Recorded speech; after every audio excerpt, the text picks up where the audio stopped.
This is just a sample of the audiobook. To get the complete audiobook, access the link posted in the first comment. Part 1.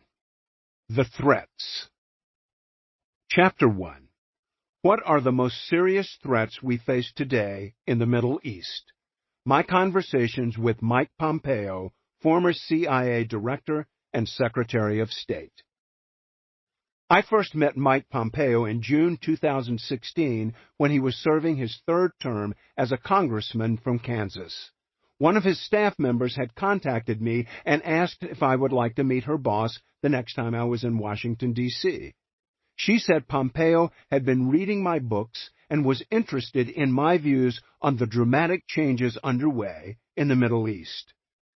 As it happened, I had just arrived in the U.S. from my home in Israel to speak at a series of conferences and events. I readily accepted the invitation, and we set the meeting for Friday, June 10th.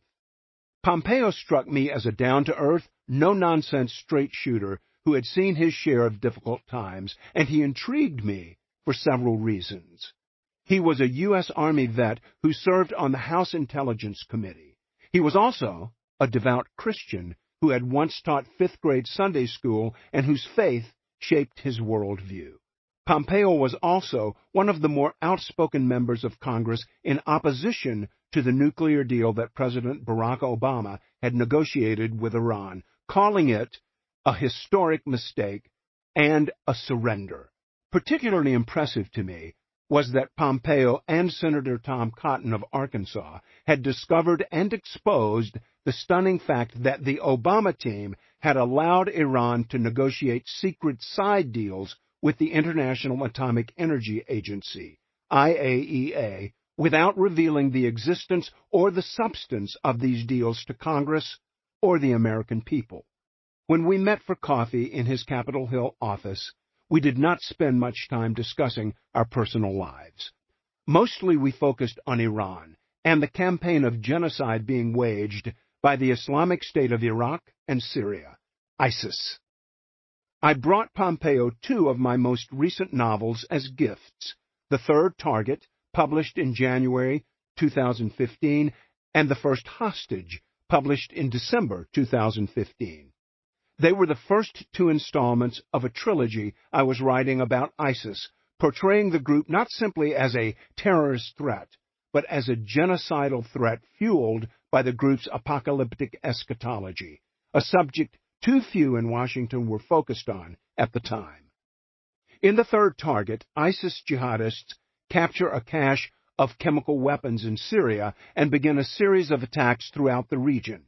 Feverishly seeking to expand the territorial reach of their Islamic kingdom, known as a caliphate, they also try to assassinate the king of Jordan, blow up his palace, take over his kingdom, and fly their black flags over Amman.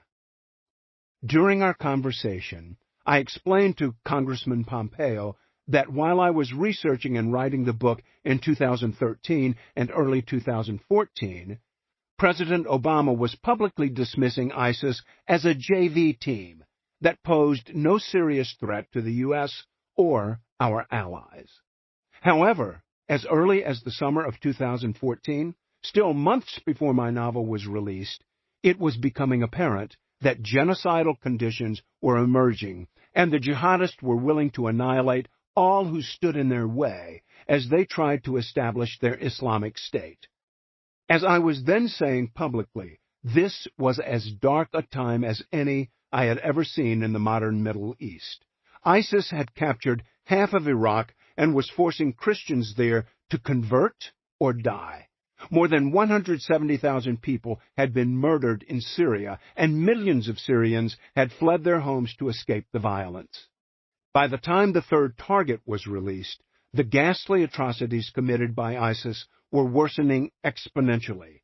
I used my book tour, including an address to the National Religious Broadcasters Convention, to explain and speak out against the apocalyptic theology driving the leaders of ISIS, calling on the Obama administration to formally declare the actions of ISIS as genocide and urging the White House to take far more decisive military action to end the slaughter of Christians, Yazidis, and Muslims.